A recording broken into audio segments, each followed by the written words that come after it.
என்ன சந்தோஷ் இது? சாப்பிடாம படுத்துட்ட?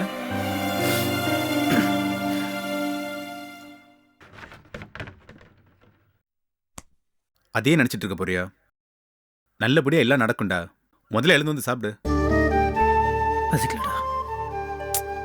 நீங்க மத்தியானமும் சாப்பிடல, வந்து கொஞ்சம் தயிர் சாதமாவது சாப்பிட்டு படுங்க சந்தோஷ்.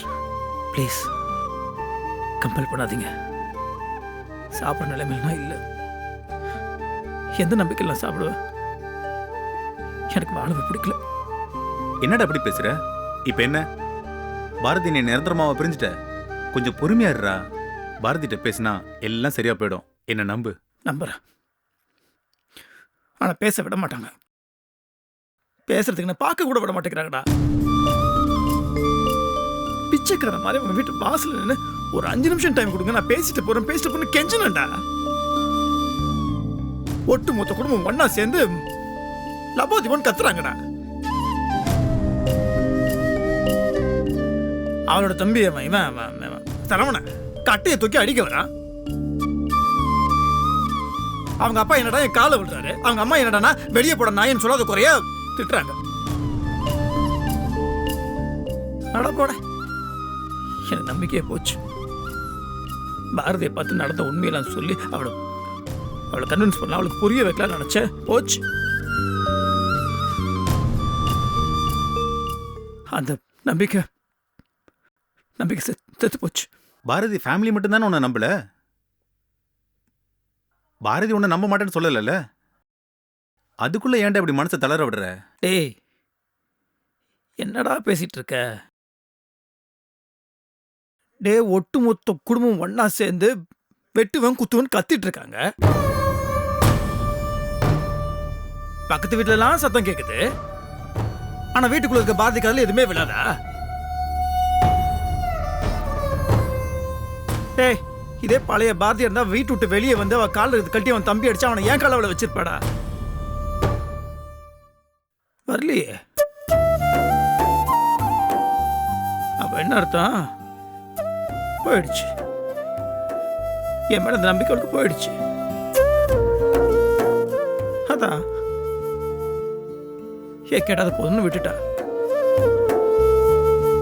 ஒருவேளை பாரதி வீட்டுல இல்லாம இருந்திருக்கலாம் இல்லையா? அவ வீட்டில் தான் இருந்தா. கன்ஃபார்ம் வீட்டில் தான் இருந்தா. பாரதி எங்கேருந்து பக்கத்தில் இருந்தானா அதை நான் பார்க்கணும்னு அவசியம் இல்லைடா. ஃபீல் பண்ணுவேன்டா. அவ ஒரு இடத்துல இருந்தா அவளை பார்க்காமலே என்னால் உணர முடியும்.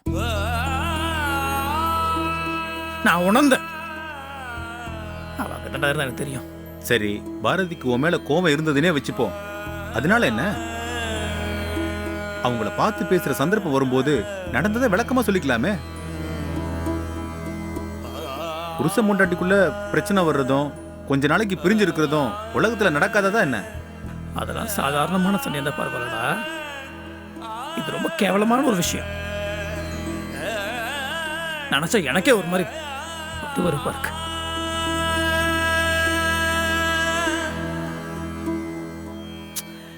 இல்லடா, அவளோட கோபம் நியாயமானதுதான்.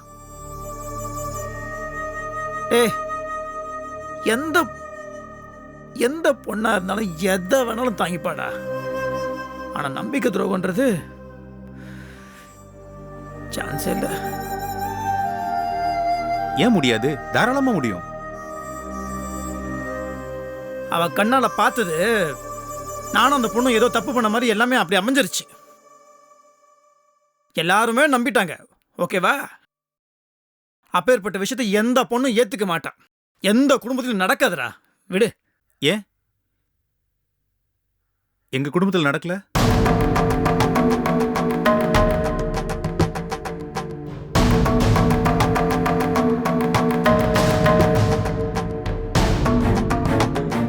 சந்தோஷ், இத பத்தி இனிமே நான் பேச வேண்டாம்னு தான் இருந்தேன். ஆனா இப்ப பேசிதான் ஆகணும். பேசுனா தப்பு இல்ல. எனக்கு என் ஒய்ஃபுக்கும் எந்த விஷயத்துல பிரச்சனை வந்ததுன்னு உனக்கு ஞாபகம் இருக்கா?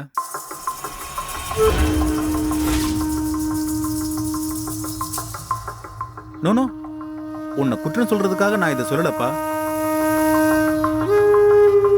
ஆனா உங்களோட பிரச்சனைக்கும் எங்களோட பிரச்சனைக்கும் என்னடா வித்தியாசம்? உன்ன மாதிரி நாங்களே நினைச்சிருந்தா நாங்க 2 பேரும் ஒன்னா வாழ்ந்திருக்க முடியுமா? சொல்ல போனா பாரதி அளவுக்கு பொறுமையா யோசிக்கிற நிலைமையில அன்னைக்கு நானும் இல்ல, என் ஒய்ஃபும் இல்ல. இது நிரந்தர பிரிவு தான்னு நாங்களும் நினைச்சோம். ஆனா பாரதி தான் பொறுமையா பேசி எது தப்புன்னு எங்க 2 பேருக்கும் புரிய வச்சாங்க. அன்னைக்கு பாரதி மட்டும் இல்லைன்னா நாங்க என்ன ஆயிருப்போம்னு எங்களுக்கே தெரியாது.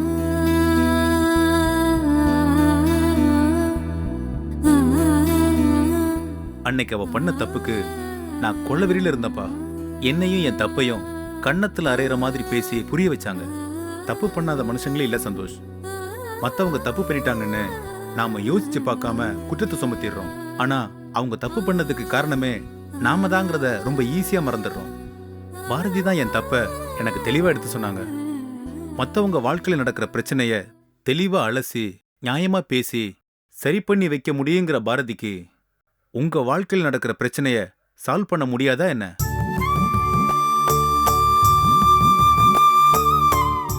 பாரதி சராசரி பொண்ணுல சந்தோஷ். நம்ம யாருக்குமே இல்லாத பக்குவமோ அனுபவமோ அவங்களுக்கு இருக்கு. கண்ணால பார்த்தத உடனடியா நம்புற சாதாரண பொண்ணு இல்ல அவங்க.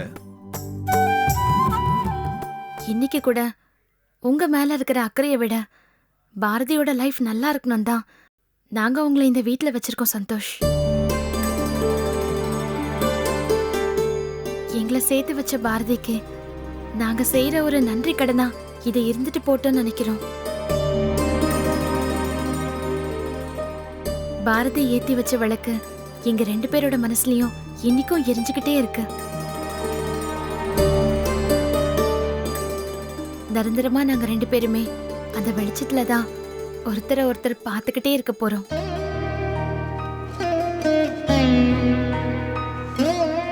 இன்னைக்கு நான் உங்களுக்கும் இவருக்கும் ஒரே டேபிள்ல வச்சு எந்த சலனமும் இல்லாம என்னால சாப்பாடு போட முடியுது. உங்களுக்காக நான் பேசுறத ஒத்துக்கிற மனசும் இவர்கிட்ட இருக்கு. இந்த பக்குவமும் மெச்சூரிட்டியும் 2 பேருக்கும் வரதுக்கு காரணமே பாரதி தான். அன்னைக்கு நாங்க 2 பேருமே தப்பு பண்ணிருந்தோம். ஆனா தப்பான விஷயத்துக்கு பிரிஞ்சிருந்தோம். உண்மையான தப்பு எதுன்னு கண்டுபிடிச்சு எங்களுக்கு புரிய வச்சது பாரதி தான். இன்னைக்கு எங்களுக்குள்ள சண்டை வாக்குவாதம் எல்லாமே வருது. ஆனாலும் அந்த வாக்குவாதத்துல நீ அப்படிப்பட்டவ தானேன்னு இவரு ஒரு நாளும் என்ன கேட்டதில்ல. நீங்களும் அப்படிப்பட்டவர் தானேன்னு சொல்லி நானும் ஒரு நாளும் சொன்னதில்ல. ஏன்னா எங்க மனசு இன்னைக்கு அவ்வளவு சுத்தமா இருக்கு. அதுக்கு காரணம் பாரதி தான். தப்பு பண்ண எங்களுக்கே பாரதியால ஒரு நல்ல முடிவை சொல்ல முடிஞ்சது. இன்னைக்கு நீங்க மனசால கூட பாரதிக்கு தப்பு பண்ணல. உங்களையா பாரதி மோசமா நினைக்க போறாங்க? ஃபீல் பண்ணாதீங்க சந்தோஷ். எனக்கு நம்பிக்கை இருக்கு. நீங்களும் நம்புங்க. எனக்கு நம்பிக்கைலாம் இருக்கு. ஆனா பாரதியை பார்த்தா தானே என்னால பேச முடியும். என்ன பேச விட்டதான் என்னால எக்ஸ்பிளைன் பண்ண முடியும். அவளை பார்க்கவே விடாம கண்ணிலே பட விடாம இருந்தா அவ என்ன நினைக்கிறா, அவ தப்பா நினைச்சிருக்காளா, என்ன எதுவுமே புரியாம என்னால என்ன பண்ண முடியும்? இப்ப என்ன, பாரதி கிட்ட பேசணும் அவ்வளவுதானே? உங்களை வேணா அவங்க ஃபேமிலில தடுப்பாங்க. என்னன்னு சொல்ல போறாங்க? நானே போறேன். பாரதியை பார்த்து நான் பேசுறேன். சரியா? ஆமா இல்ல, நான் பார்த்து பேச முடியலனா கூட எனக்காக வேற யாராவது பேசலாம்ல.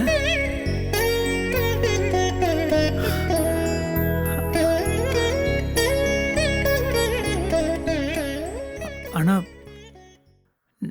நீங்க பாரதியை பார்த்து பேச முடியுமா? நிச்சயம் பேசுறேன். நடந்ததெல்லாம் நான் சொல்றேன். உங்ககிட்ட நான் பேச வைக்கிறேன். போதுமா? தேங்க்ஸ் தேங்க்ஸ் தேங்க்ஸ், ரொம்ப தேங்க்ஸ். இப்படி ஒரு ஐடியா எனக்கு தோணவே இல்லையே. அதான் எப்போதுமே ஒரு நல்ல ஃப்ரெண்டு கூட இருக்குன்னு சொல்கிறது. இப்படி ஒரு ஆப்பர்ச்சுனிட்டி இருக்கும்போது நான் எதுக்கு எல்லாமே முடிஞ்சு போச்சு அப்படின்னு நான் எதுக்கு பயப்படணும்? இல்லை, நான் மடத்தனம் பண்ணிட்டேன். தேங்க்ஸ். அவங்க கிட்ட பேசுறதுக்கு முன்னாடி ஒரே ஒரு கேள்வி கேக்குறேன். அன்னைக்கு உங்க ஃபேமிலி மெம்பர்ஸ் முன்னால உங்க கூட தப்பு பண்ணிட்டதா அந்த சகுந்தலா சொன்னாலே, ஏன் அப்படி சொன்னான்னு நீங்க கண்டுபிடிச்சிங்களா? அவளா சொன்னாளா, இல்ல உங்க குடும்பத்துல பிரச்சனையை உருவாக்கணும்னு சொல்லி யாராவது சொல்லி கொடுத்தாங்களான்னு விசாரிச்சிங்களா? விசாரிச்சேன். நான் பாரதி வீட்டில் நான் ஊனப்படுத்தினான்ற கோவத்தில் நேராக அந்த சகுந்தலா வீட்டுக்கு தான் போனேன். இருக்கிற கோவத்தில் அவளை போட்டு சாத்திட்டேன். அந்த கோவத்துக்கு அவளை அப்படியே துண்டா வெட்டி போட்டிருப்பேன். கண்ட்ரோல் பண்ணி அடிக்கிறத நிறுத்திட்டேன். ஏன்டி இப்படி பண்ண கேட்டதுக்கு என்ன தெரியுமா சொல்றா? புருஷங்கிட்ட டார்ச்சர் அனுப்பிச்சு அவளுக்கு திடீர்னு நான் வந்து பாசமா பேசினதும் அன்பை காமிச்சோன்னே என் மேல அந்த அம்மாக்கு ஆசை வந்துருச்சு. முதல் தடவை சான்ஸை மிஸ் பண்ணுவேன், ரெண்டாவது தடவை சான்ஸை மிஸ் பண்ண கூட தெளிவா முடிவு பண்ணி தான் இப்படி சொன்னாலாம். எனக்கு பயங்கர கோவம் வந்துச்சு. ஆனால் யோசிச்சு பார்த்ததுல அந்த பொண்ணு இடத்துல எவ இருந்தாலும் இப்படி தான் பண்ணியிருப்பேன். அவளை மட்டும் குறைச்சது என்னடா பிரயோஜனா? என் புத்திய செருப்பால் அடிக்கணும். நான் இடம் கொடுத்தேன்ல, நான் கொடுத்துருக்கூடாது. நான் ஒரு டிஸ்டன்ஸ் மெயின்டைன் பண்ணியிருக்கணும். ஃப்ரெண்டுன்னு பண்ண மாட்டிக்கிட்டேன். அதான் சகுந்தலா விஷயத்தில் நான் கற்றுக்கிட்ட பாடம் இதுதான்.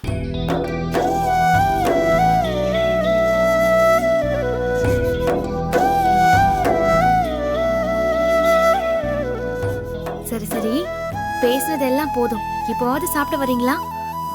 கண்டிப்பா. ஐயோ, என்னதாங்க சமைச்சிங்க? இந்த பசிக்குது. வாடா போய் சாப்பிடலாம் வா. ஏமா, சீக்கிரமா சாப்பாடு பரிமாறு. சந்தோஷ் வர்ற வேகத்துக்கு வெறும் பிளேட்டே கடிச்சு சாப்பிட்டாலும் சாப்பிட்டுருவான். சரிங்க.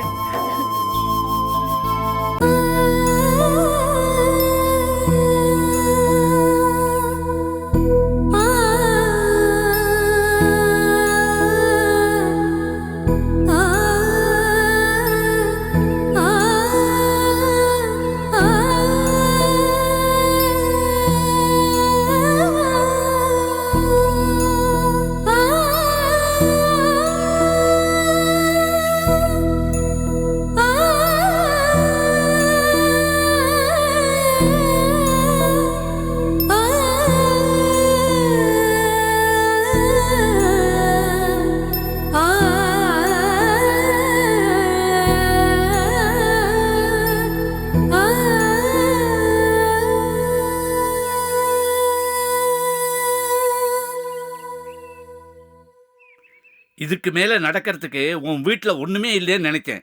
சொல்லு, என்ன நடந்தது? வேற என்ன நடக்கும்? எனக்கு நல்லதா நடக்கும். சோதனை மேல சோதனை தான். இன்னைக்கு என்ன சோதனை? பாரதியோட அப்பா வந்திருந்தார். ஆக்சுவலாக அவர் ரொம்ப லேட்டு.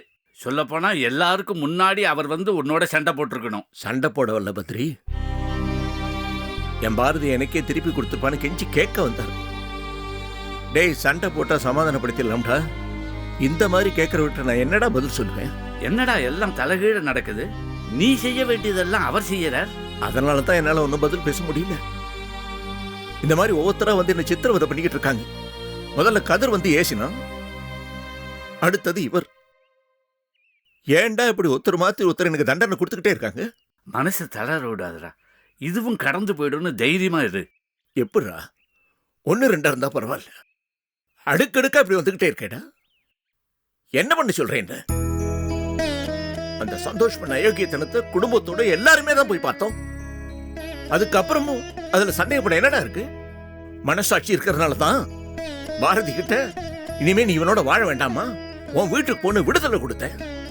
சந்தோஷோட சேர்ந்து வாழணும்னு தான்டா நான் நினைச்சேன். ஆனா நடக்கலையே.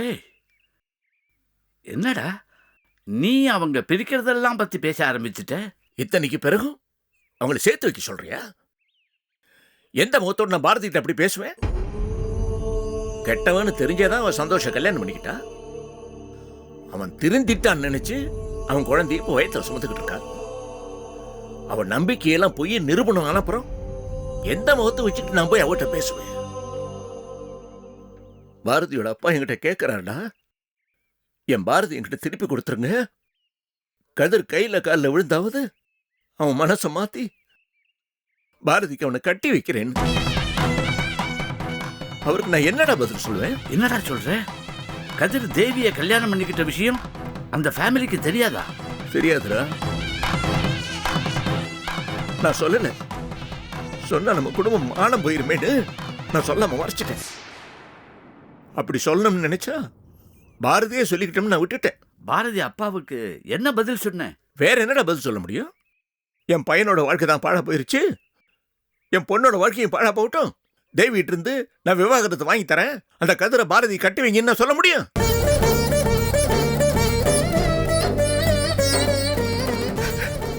அப்படியே அந்த இடத்துலயே எரிஞ்சு பஸ்பமா போயிருவோன்னு தோணுச்சுடா. சரிடா, விஷயம் தெரியும் போது தெரியட்டன்னு விட்டுருக்க வேண்டியதானே? நீயே விஷயத்தை சொல்லிட்டியா? சொல்லிட்டேடா, மறைக்க முடியலடா பத்ரி, கொட்டிட்டேன். டேய், பச்சை பொய்ய கூட கூசாம சொல்லிடலாம்டா. ஆனா அந்த மாதிரி ஒரு நல்ல ஆத்மா முகத்தை பார்த்து நேருக்கு நேர் என்னாச்சுன்னு கேட்கும்போது என்னால மறைக்க முடியலடா. தெளிவா சொல்லிட்டேன், ஐயா நீ நினைக்கிற மாதிரி நடக்காது, ஏன்னா என் பொண்ணே அந்த கதிரை கட்டிக்கிட்டு இருக்கா ஐயான்னு. இதை உங்ககிட்ட இருந்து மறைச்சதுக்காக மன்னிப்பு கேட்கிறேன், மன்னிப்பு கேட்டேன்டா பிச்சை எடுக்கிற மாதிரி இருந்துச்சுடா. பொண்ணையும் பிள்ளையும் பத்தி நான் படுற பாடு இருக்கே பத்ரி, சொல்ல முடியலடா, சொல்ல முடியலடா. என்னடா நீ, ஏற்கனவே அவர் கோபக்காரர், இந்த செய்தியை வேற சொல்லிட்ட, அப்புறம் என்னாச்சு? முகத்துல காரி துப்பினாருடா. வேற என்னடா பண்ணுவாரு? சிறப்பா நடிச்ச மாதிரி என்ன கேட்டார், ஐயா நீயே வேணும்னு திட்டமிட்டு உன் பொண்ணு அந்த கதிருக்கும் உன் பையனை பாரதிக்கும் கட்டி வச்சுவிட்டு என் முன்னால் நாடாம ஆடுறேன்னு கேட்டார். பதில் சொல்ல முடியல என்னால. இருக்குமா இருக்காதடா? தங்கமான குழந்தையை பெற்றிருக்கிறாரு, அதோட வாழ்க்கை என்னால வீணாயிருச்சு. கொதிக்குமா கொதிக்காத அவரோட மனசு? உதவாக்கரைகளை பத்தி எனக்கே எப்படி இருக்குது, அவருக்கு எப்படி இருக்கும்? அதுவும் அந்த பொண்ணு பாரதி நல்லா வாழ வேண்டியவன். அவர் வீட்டுல அவர் முன்னாலேயே வாழாவட்டியா நடக்கும்போது அவருக்கு கொதிக்குமா கொதிக்காதா? பெரிய பாவம் பண்ணிட்டேன்டா, பெரிய பாவம் பண்ணிட்டேன்.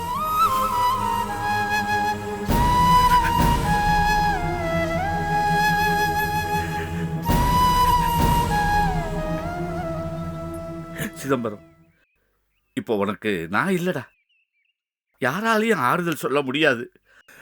உனக்கு அழணும்னு தோணிச்சுன்னா மனசை விட்டு அழுதுடு. ஆனா இனிமே என்ன செய்ய போறேன்னு நினைச்சு செயலெழுந்து நின்னுடாத. இனிமே செய்யறதுக்கு என்னடா இருக்கு? செய்ய வேண்டியதெல்லாம் என் பையன் செய்துட்டானே. குடும்பமே கதி கலங்கி நிக்குது இல்ல, வேற என்ன செய்ய முடியும்? எதுக்கு எடுத்தாலும் எங்கிட்ட ஐடியா கேட்ப, ஆனா அதுக்கு முன்னாடியே நீ ஒரு முடிவு எடுத்திருப்ப. வழக்கமா இதுதானே நடக்கிறது. சரி, அதை விட பாரதி சந்தோஷ் விஷயத்துல நீ இப்ப என்ன முடிவு எடுத்திருக்க? என்ன முடிவு? என் சாகுதான் முடிவு. செத்து ஒழிச்சிடுறேன். நான் பார்த்து அமைச்சு கொடுத்த வாழ்க்கையை பாழாக்கிட்டான். குடும்ப நிம்மதி சந்தோஷம் அத்தனையும் பாழாக்கிட்டான். இனிமே அவன் பார்க்கறதுக்கு ஒண்ணுதான்டா இருக்கு, அப்பனோட சாவு. அதையும் பார்த்துட்டுமே அவன் முன்னாலே செத்து கதையை முடிச்சுக்கிறேன். பார்த்து சந்தோஷப்படட்டும் அவன். என்னடா இப்படி எல்லாம் பேசுற? சந்தோஷ் பத்திரம் தான் உனக்கு குழந்தையா? தேவி உனக்கு குழந்தை இல்ல? அவ வாழ்க்கையை பத்தி யோசனை பண்ணி பாத்தியா? எங்கடா இருக்கு, எங்கடா இருக்கு என் பொண்ணோட வாழ்க்கை? உன் முன்னாலே தானே கதிர் வந்து சொல்லிட்டு போனா, அவளோட கணவனா நான் வாழ்வேன்னு கனவுலையும் நினைக்காதீங்கன்னு. அப்புறம் எங்க வாழறது? முடிஞ்சு போச்சுடா, எல்லாம் முடிஞ்சு போச்சு.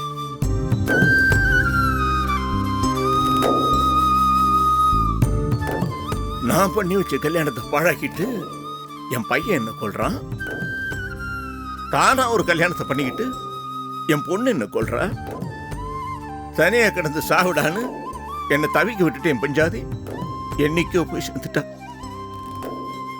2 குழந்தைகளை வச்சுக்கிட்டு நான் படுற பாடு, ஆண்டவா தாங்களடா, என்ன சீக்கிரம் கூட்டிட்டு போயிடுடா.